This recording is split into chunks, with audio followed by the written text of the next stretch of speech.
Now in its 16th year, Campus Safety's Director of the Year program recognizes K-12 higher ed and hospital police chiefs, security directors, emergency managers, or heads of security and public safety who demonstrate outstanding leadership skills, ingenuity, and selflessness.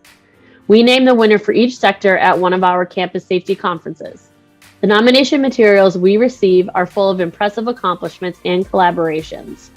We briefly outline these achievements on our website, but wanted to further honor the nominees and their hard work by conducting interviews where they can elaborate on some of these successes. In these interviews, finalists share some of their challenges and subsequent solutions they've implemented. We hope campuses that may be considering similar endeavors find value and guidance in these discussions.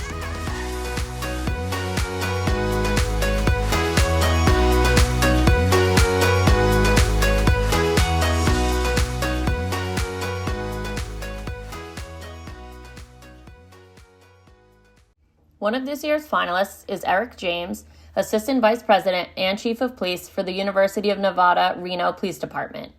In his role, James established a community service officer position within the department. These officers almost exclusively spend their time on foot patrol, thus increasing the department's visibility on campus and allowing peace officers to remain available for priority calls for service. James also shared the process of acquiring a facility dog and the many ways she has helped the campus community. Aspen, a golden doodle, even made an appearance during our interview. Take a listen. Looking over your Director of the Year nomination, which was submitted by your Deputy Chief, one of your accomplishments that stood out to me was the creation of the Community Service Officer position.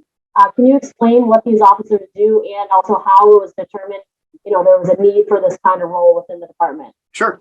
So as we kind of get through and go through time, like everybody else, I'm sure, is going through hiring issues and getting peace officers in, and then we have pay discrepancies throughout. And so one of the things that we really wanted to do was make sure that we still had a lot of focus on campus, not only to our campus, because we police all of Northern Nevada. So we go from the beautiful Lake Tahoe all the way up to the mining community in Elko, which is 400 miles away. So we cover a lot of space. And part of it was when we consolidated with a few of our other colleges, they already had community service officers. And so we started to look at that and go, well, that model's been working very well for them for years.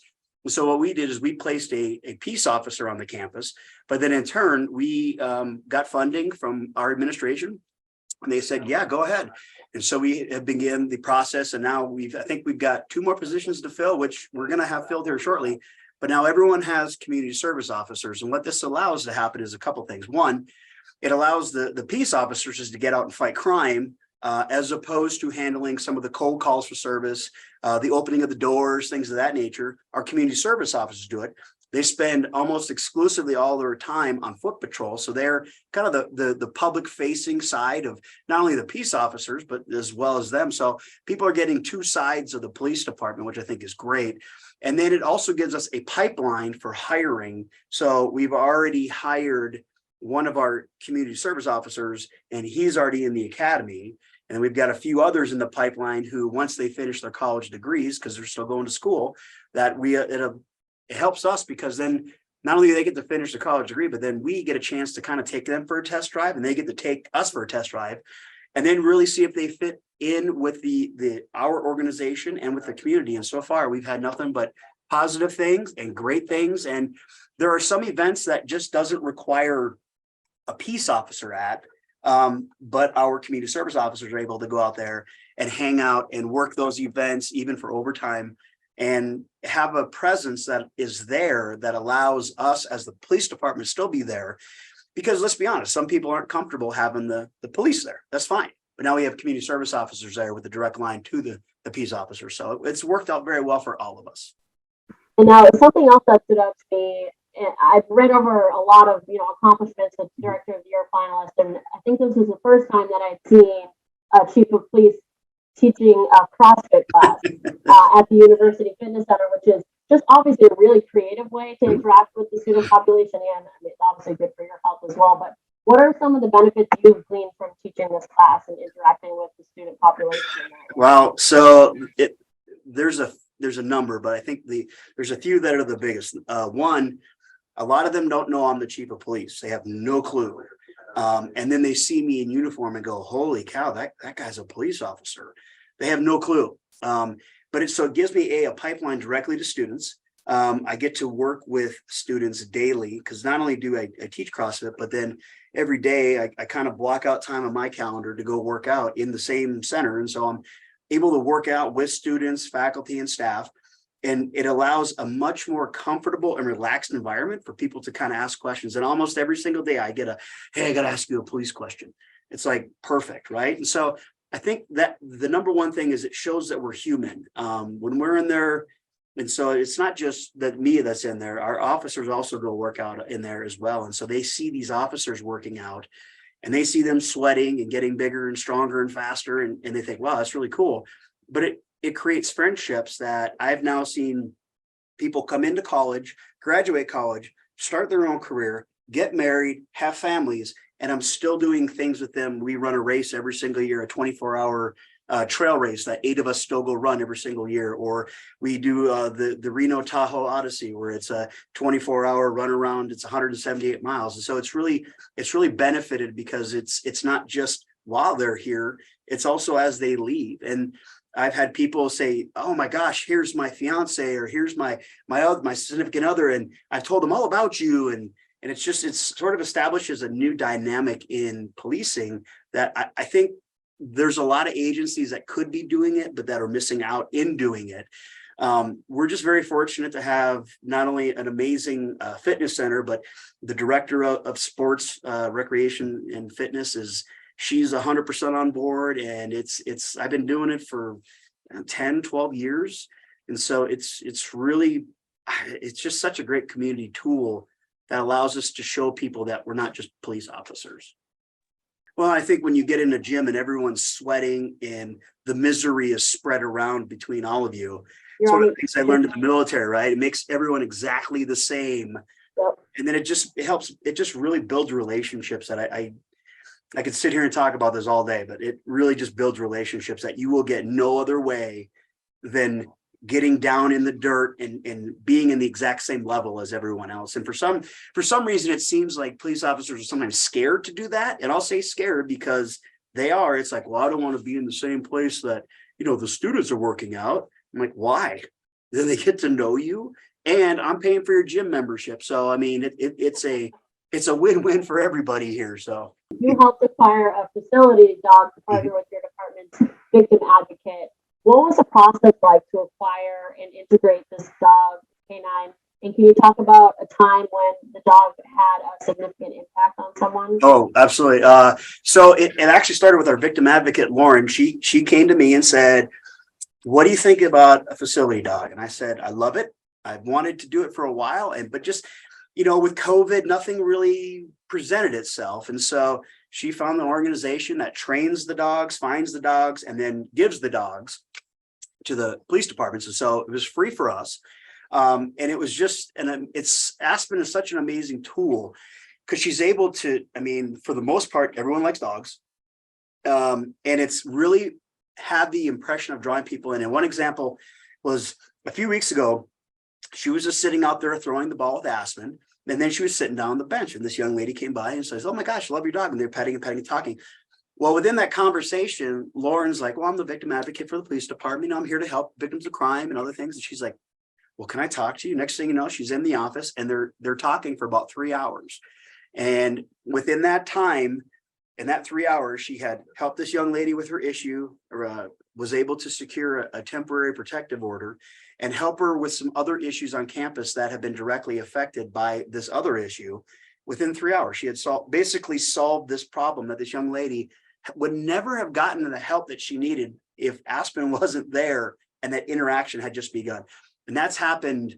I can't even tell you how many times that's happened. And people just love Aspen. She's a big goofball, but she's lovable and she's approachable, and people just love her. And so it really helps break that barrier down to start the conversation. Probably 4 times a week, I walk by and there's someone on the couch petting Aspen as they're sitting there engaging with Lauren. And so, I want to make sure one thing is perfectly clear. Everything that you mentioned about, hey, director of the year and this, that's not me, man. That's all of us working together The fact that we work so well together and that we're so close and we do so many things together, both on and off campus, I think is, I couldn't do anything without them. I always joke about it and I say, if I don't show up to work, everything still happens, right? I mean, you're still going to go out and patrol, you're still going to help people. But if you all don't show up for work, then we got problems, right? And so it's very much a upside down pyramid that we use here as part of what we do, is an upside down pyramid to, I'm on the bottom supporting them. I have a saying is that I stay in my lane and you all stay in yours. And so a lot of times I'll like jump over into their lane and it's like, hey chief, this is not your lane. Your lane is over there. This is our lane. And I'm like, okay, you're right. But it helps keep a real good balance because I'm not going to micromanage. I'm not going to nano manage. When I give you the authority to do it, I'm giving you the authority to go do it, right? And it just makes my life so much easier to have such a great and well-trusted people around me at all times. Right, Aspen? But I mean, if you have staff who are comfortable saying that to you in the first place, I mean, I think that's a good sign of a healthy work environment. Look, I'll tell you a quick story. We close for snow sometimes. And so a couple weeks ago we closed and it was essential personnel only, so I show up at my normal time and come in and the officers look at me on patrol and they're like, hey chief, they said essential personnel. I don't think you meet that bill. And I was like, okay, right on. That's really funny. Wait, is Aspen in there with you? Yeah, she keeps running in and out and she'll come in every once in a while and jump up, and she's a free range dog. She just does what she wants, Like a chicken. What breed is she, do you know? She's is it a cockerdoodle? I think it's a cockerdoodle. Okay. Yeah, she's hey, Madison, could you bring Aspen in here? Yeah, could you bring Aspen in or call her in here? Like she's in trouble. Now the program that you work with that trains these dogs, are they, what's the organization name? Do they work? It's For Healing Paws. They're out of Las Vegas. Bar healing or four, like the number 4. And they're out of Las Vegas. They, so it was actually a pretty stringent process. So, Lauren had to write this, I had to sign off on it, and then it went down. Then she got interviewed, and then I got interviewed, and then it was this whole process. And then how long did that process take to get Aspen? It was 3 months. 3 months worth though. Come here. Hey, can you say hi?